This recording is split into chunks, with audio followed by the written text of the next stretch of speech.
આગળ જઈએ છે ને એટલું બધું પોણીઓ હોય છે ને કે અડધી અડધી બાઈકો ને ગાડીઓ બધું ડૂબી ગયેલું છે, તો બી આપણે આગળ વધીએ છીએ. આવી રીતે નહીં, પહેલાથી બતાવું છું. તો હેલો ગાઈસ, વરસાદમાં કંટાળો પાર્ટ બીજો.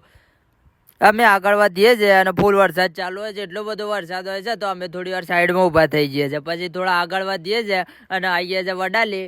અને હજી તો 5 ને 21 થાય છે ને વાદળો એકદમ કાળો મેં થઈ ગયો છે. અને અમે વધીએ છીએ આગળ આવીએ છીએ તો રોણી તળાવ પાસે આવીએ છીએ. ના રોણીનો તળાવ દેખાય છે ના પર્વતો દેખાય છે. એ બધું જોઈને પછી અમે આગળ આવીએ છીએ. ઈડરના અંદર આવું છું તો એકલું પોણી જ પોણી હોય છે બધી બાજુ પોણી હોય છે. વરસાદ ફૂલ ચાલુ હોય તો બી આપણે માલ તો હાલવો જ પડે. માલ હાલું છું, ફટાફટ આવીને ગાડીમાં બે જાઉં છું ને એટલી વારમાં પલળી જાઉં છું ને પછી મને તો એટલો કંટાળો આવે છે ને વરસાદનો પલળીને ગાડીમાં બેવાનો. તો હવે પછી આગળ વધીએ છીએ. આગળ ઈડર આવીએ છીએ, ઈડરનું ટ્રાફિક ના મળે એવું તો બને જ નહીં.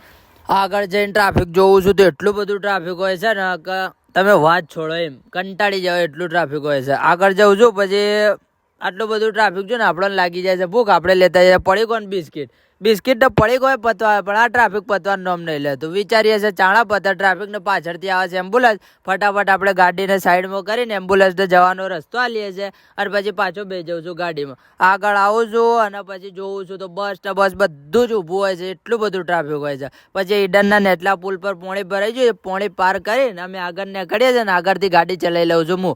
ફટાફટ ગાડીને લઈને આવી જાઉં છું હિંમતનગર. ઓફિસ પર બેહું છું. ઓફિસ પર બેન પછી આપણે નીકળી જઈએ છીએ ઘેર ના કરતા આપણો વ્લોગ થાય છે પૂરો. હું તો કંટાળી ગયો. તમને બધાને કેવો લાગ્યો આ વ્લોગ કમેન્ટમાં કહેતા જજો. લાઈક ફોલો કરતા જજો. મળીએ બીજા વ્લોગમાં.